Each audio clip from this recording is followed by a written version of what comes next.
在青年管弦乐团优美的音乐演奏声中，为台南市议员蔡旺全的竞选总部成立揭开序幕。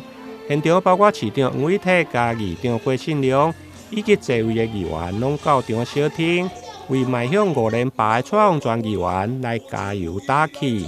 迈入第5届了哈，你看，这样优秀，对着地方的服务，尤其它这个是优质问政，那是对地方的建设非常清楚，对地方的经费，对地方的东区未来的发展，拢总了然于胸，而且伊的这是最有人文素养，上介好的一个议员。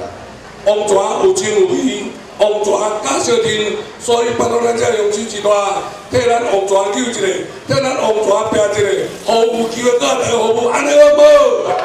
安尼好无？接续包括立委陈廷辉甲立法院长游锡坤嘛特别南下支持蔡旺全，希望学运出身的蔡旺全会用继续连任，为东区的人文教育继续来拍拼。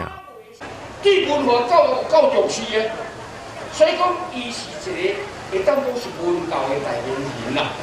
像这款的议员，我决定继续甲投资台南市议会，为咱拍拼，所以咱爱护王全。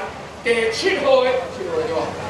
第7号的王全会当当选连任，好啊无？好，谢谢。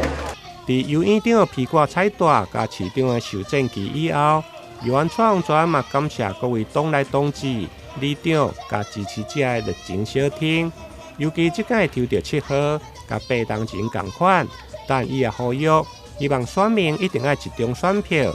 千万唔当重演4当前吊车尾的危机。